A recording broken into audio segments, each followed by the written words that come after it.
Reading through government roadmaps and official strategic plans, it usually feels like reading the terms and conditions on a software update for your phone. Oh, absolutely. It's just endless text. Right. It is so dense, it's intensely bureaucratic, and honestly, it is a highly effective cure for insomnia.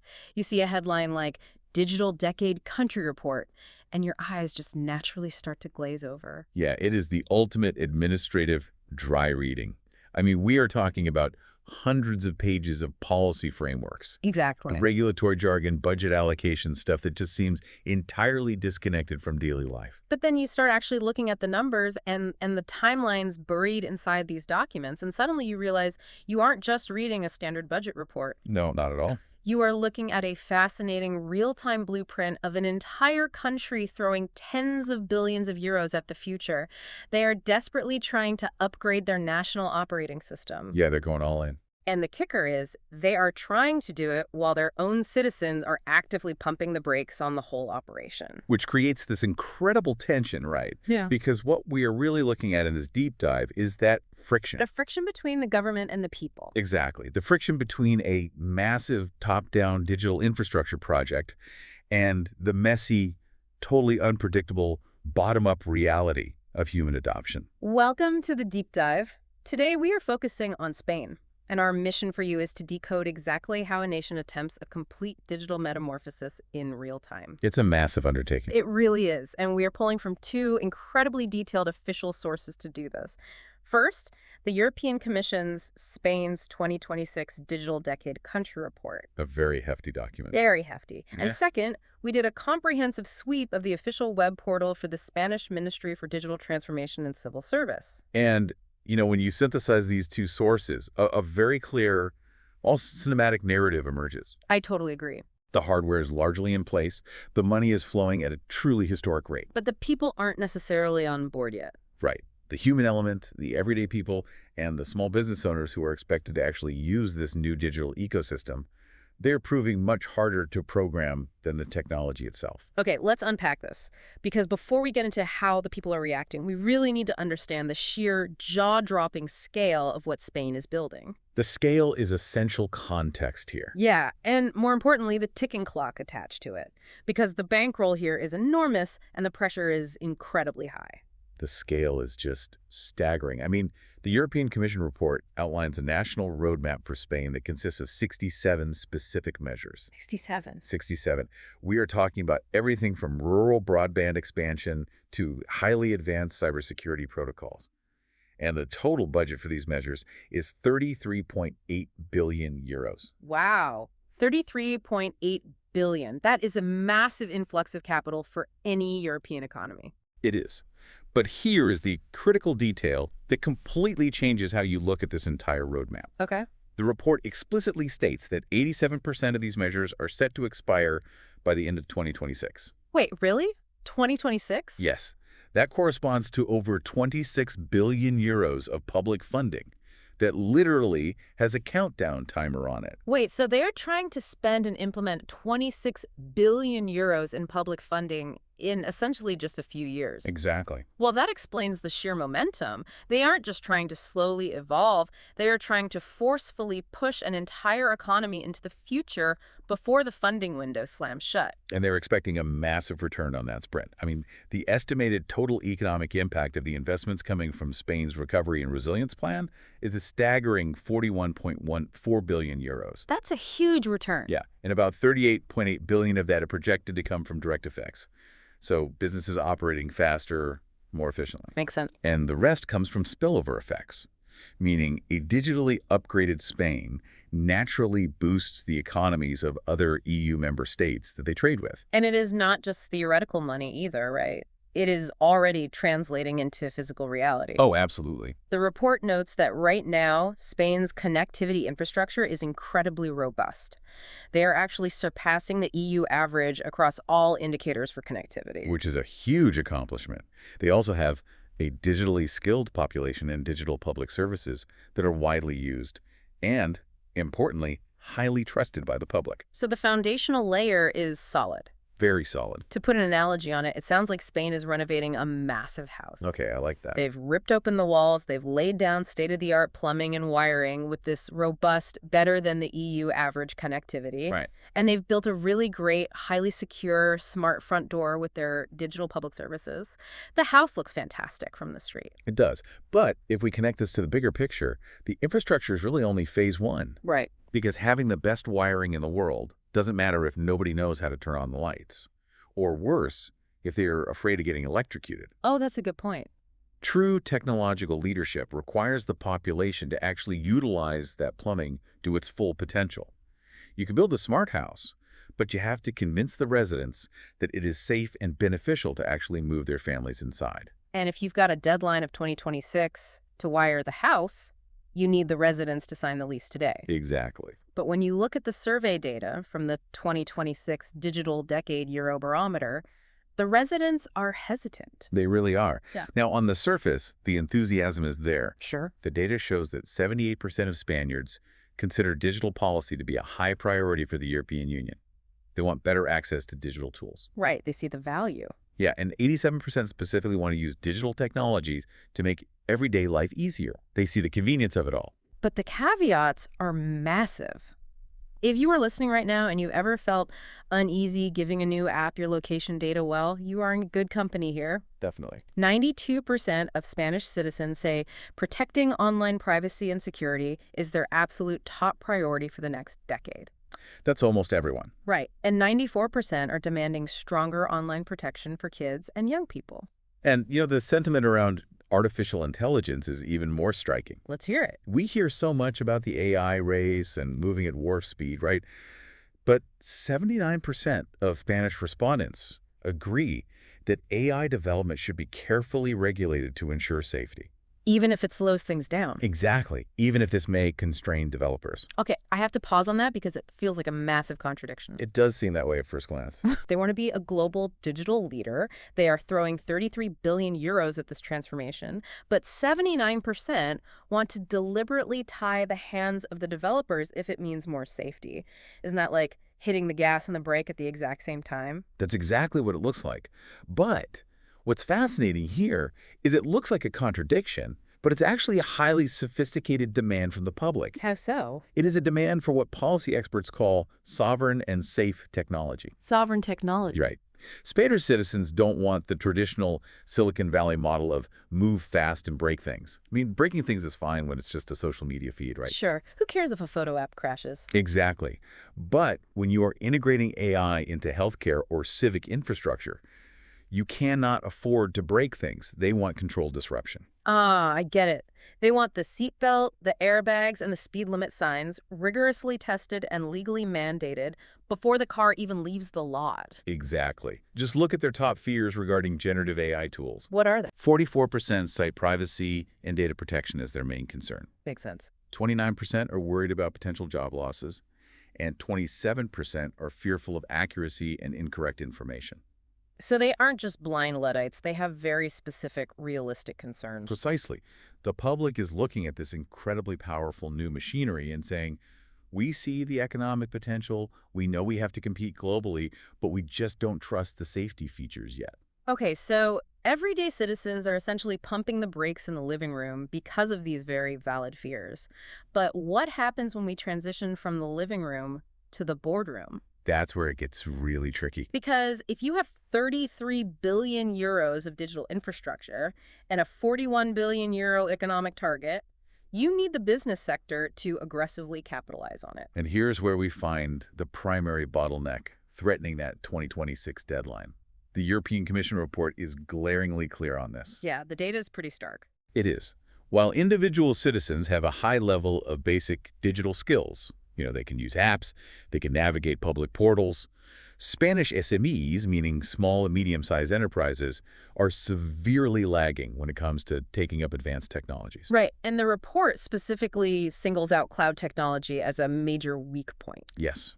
They have basic digital intensity, meaning the local plumbing supply store or the mid-size accounting firm has computers and a basic website. Right, they're on the internet. But they aren't migrating their operations, their customer data, or their supply chain logistics into the cloud. Which is where the real efficiency gains are. Exactly. And on top of that, their cybersecurity awareness is classified as only medium, and they are severely lagging behind in implementing actual robust cybersecurity measures. So, using our earlier analogy, they have this sports car level internet infrastructure parked outside. Yeah. But smaller businesses are essentially using it to drive to the end of the driveway to check the mail. That is a perfect way to describe it. They aren't taking it on the highway because they literally do not have the cloud integration or the cybersecurity training to drive at those speeds safely.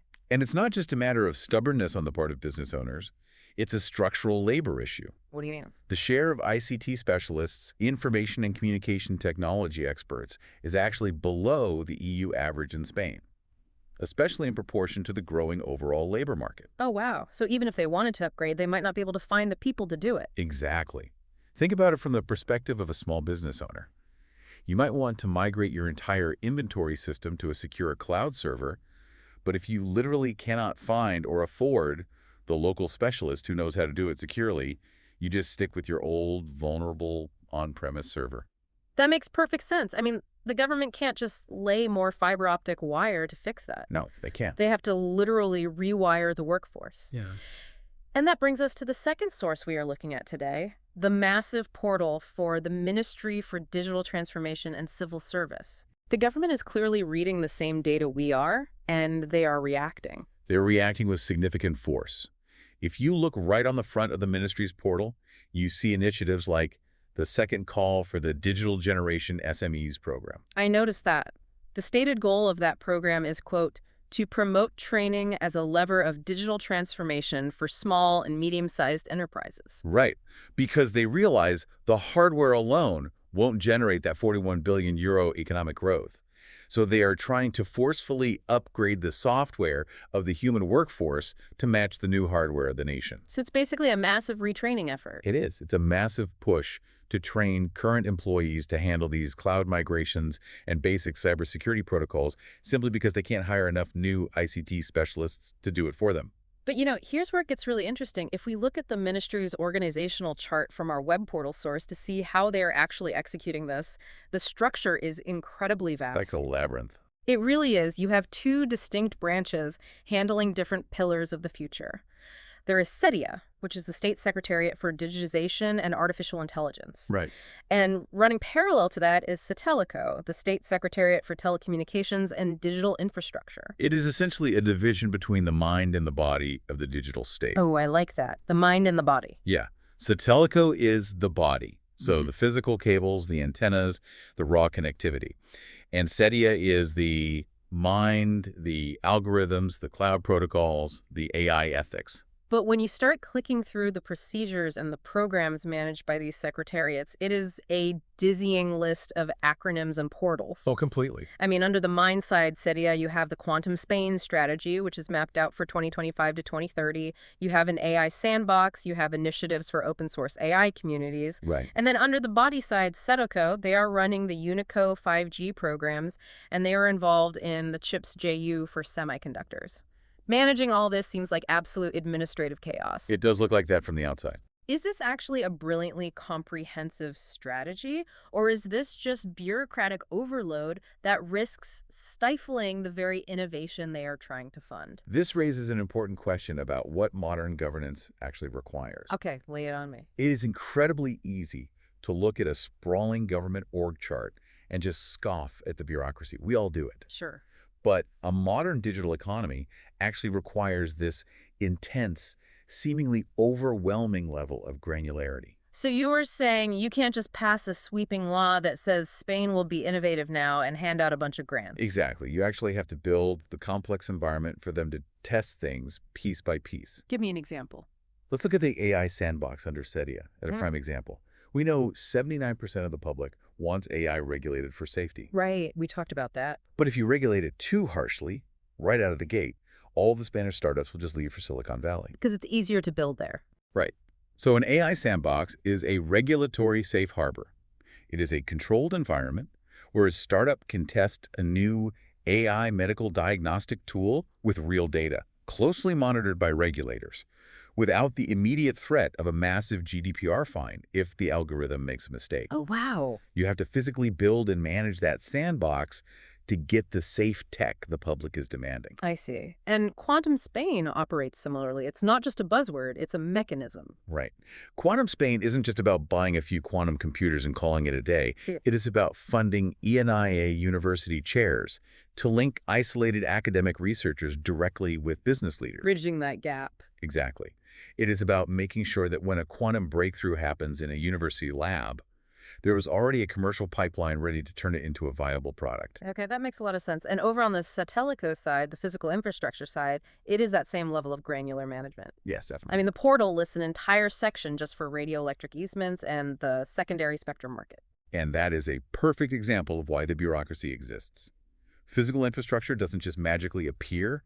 The government has to literally regulate the invisible airwaves, the radio spectrum. The invisible airwaves, that's a great way to put it. Think of the secondary spectrum market like zoning laws for invisible real estate. Okay.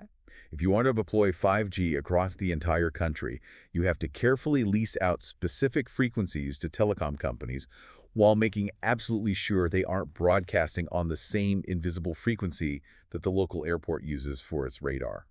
Managing zoning laws for invisible real estate while simultaneously building safe harbors for experimental AI algorithms. Yep. That perfectly illustrates the complexity of what they are trying to do. And they're also participating in the CHIPS JU, which is a massive European joint undertaking to foster a sovereign semiconductor industry. Ah, semiconductors. Right. Because if the last few years taught us anything, it's that having all this amazing software is entirely useless if a supply chain hiccup in Asia means you can't actually buy the microchips to run the servers. Yeah, that's a hard lesson to learn. So we've covered a tremendous amount of ground today. We really have. Spain is serving as this fascinating high-stakes test case for the rest of Europe.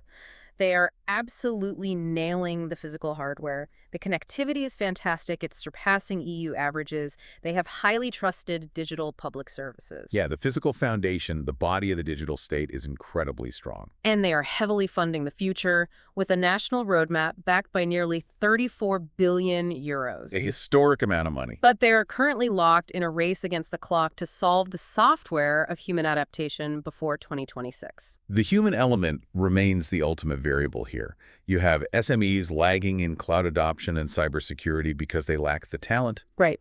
You have a shortage of ICT specialists to guide those businesses. And most importantly, you have a citizenry that, while enthusiastic about digital progress, is deeply, deeply fearful about privacy, data protection, and the safety of AI. They want the economic benefits, but they are absolutely demanding that the government keep its foot hovering over the brake pedal to ensure sovereign, safe technology. Exactly. So what does this all mean? Where does this leave Spain and, by extension, Europe as we look toward the future? Well, I want to leave you with a puzzle to mull over.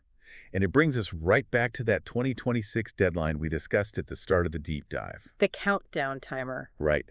87% of these measures, over 26 billion euros of public funding, expire at the end of 2026. It's basically a financial cliff edge. Exactly. It's a cliff. Yeah. We know Spain is trying to build a sovereign digital ecosystem, one that values privacy, heavy regulation, and AI safety over the reckless speed of Silicon Valley. Right, the European model. But the question is, can a highly regulated, cautious tech ecosystem survive without massive government subsidies? Oh, wow. That is a fascinating angle. Because what happens on January 1st, 2027?